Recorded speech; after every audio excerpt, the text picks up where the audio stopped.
Hello বন্ধুরা, কেমন আছেন সবাই? আশা করছি সবাই ভালো আছেন। আমার চ্যানেল কুক উইথ মিতে আপনাদের অনেক অনেক স্বাগত। আজ আমি আপনাদের কাছে নিয়ে হাজির হয়েছি চিকেন চাপ রেসিপি। এই রেসিপিটি হোটেল, রেস্টুরেন্ট, ধাবা বা যে কোনো অনুষ্ঠান বাড়িতে কম বেশি সবাই দেখে থাকবেন। এই রেসিপিটি বাড়িতেই আমি খুব সহজ পদ্ধতিতে বানিয়ে দেখাবো। কিভাবে বানাচ্ছি সেই রেসিপিটি আমি আপনার সাথে আজকে শেয়ার করব। তো দেখুন কিভাবে বানিয়ে নিচ্ছি। খুবই সহজ পদ্ধতিতে বাড়িতে বসে এই রেসিপিটি বানিয়ে ফেলতে পারবেন। সামান্য কিছু উপকরণ দিলেই হয়ে যাবে এই রেসিপিটি, খুব ঝটপট। তো চলুন শুরু করা যাক। আমি এখানে নিয়েছি দুটো পেঁয়াজ, দুটো কাঁচা লঙ্কা, যেটা আমি গ্রাইন্ড করে নিচ্ছি। অন্যদিকে নিয়ে নিয়েছি চারমগজ, পোস্ত এবং কাজু, যেটাও আমি মিক্সিতে গ্রাইন্ড করে নিচ্ছি। আমি আগে থেকে চিকেন ধুয়ে রেখে দিয়েছিলাম। চিকেনটা পরিষ্কার করে রাখার পর এখানে আমি দিয়ে দিলাম পেঁয়াজের পেস্টটা এবং অন্যদিকে দিয়ে দিলাম কাজু, চারমগজ ও পোস্তর পেস্টটা, দিয়ে দিলাম টক দই। এক এক করে সব মশলা আমি এখানে অ্যাড করে দেবো। এটা ম্যারিনেশনের জন্য আমি রেডি করছি। আদা রসুন পেস্ট দিয়ে দিলাম চিকেন চাপের যে মশলা সেটা, দিয়ে দিলাম কাশ্মীরি মির্চ, দিয়ে দিলাম ধনে গুঁড়ো, জিরে গুঁড়ো, হাফ চামচ জিরে দিয়েছি, হাফ চামচ হলুদ গুঁড়ো, হাফ চামচ আমি লঙ্কার গুঁড়ো দিয়েছি, হাফ চামচ জিরে গুঁড়ো দিয়েছি, হাফ চামচ লবণ দিয়েছি। এরপর আমি দিয়ে দিচ্ছি ছোলার ছাতু, যেটা আমি বাড়িতেই কিন্তু রেডি করে নিয়েছি। যদি এটা না থাকে আপনারা বেসন একটু গরম করে শুকনো খোলায় গরম করে দিয়ে দিতে পারেন। দিয়ে দিয়েছি 2 চামচ পরিমাণ তেল।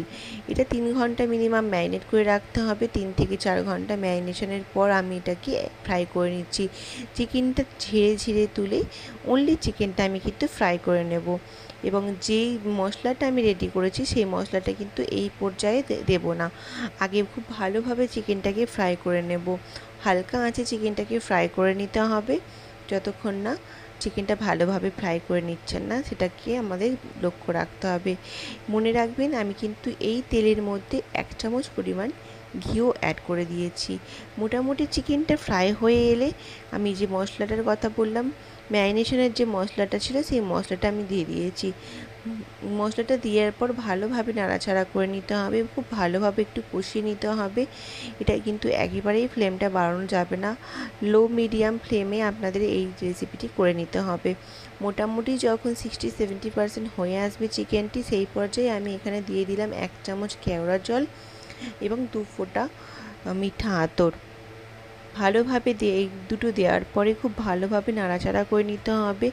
লো ফ্লেমে একটু ফুটিয়ে নিয়ে এটাকে কিছুক্ষণের জন্য ঢাকা দিয়ে রাখতে হবে। খুব ভালোভাবে যখন ফুটে আসবে, দেখুন কত সুন্দরভাবে এটার তেল ছেড়ে এসেছে। খুব ভালোভাবে ফুটে আসলে এটা একবার চাপা দিতে হবে, আবার কিছুক্ষণ পরে এটা খুলে নাড়াচাড়া করে দিয়ে আবার ঢাকা দিয়ে নিতে হবে, কিন্তু এটা লো ফ্লেমেই থাকবে। মোটামুটি যখন হয়ে আসবে, স্বাদ মতো চিনি দিয়ে দিতে হবে। চিনিটা দিলে এটার যে অরিজিনাল ফ্লেভারটা সেটা কিন্তু খুব ভালোভাবে বেরিয়ে চলে আসবে। আমি এখানে অ্যাড করে দিলাম বাড়িতে বানানো গাওয়া ঘি। অ্যাড করা হয়ে গেলেই মোটামুটি নাড়াচাড়া করে দিলে আমার কিন্তু চিকেন চাপ রেসিপিটি রেডি। বাড়িতেই বসে খুব ঝটপটভাবে চিকেন চাপ রেসিপিটি এইভাবে বানিয়ে ফেলবেন। তবে হ্যাঁ, চিকেন চাপের জন্য যে মশলাটা আমি দেখিয়েছিলাম সেটার যে রেসিপিটি, সেটা আমি ডেসক্রিপশান বক্সে দিয়ে দেব। তো আমার রেসিপিটি কেমন ভালো লাগলো অবশ্যই জানাবেন। ভালো লাগলে লাইক, শেয়ার, কমেন্ট করে দেবেন এবং চ্যানেলটিকে সাবস্ক্রাইব করতে ভুলবেন না। ধন্যবাদ।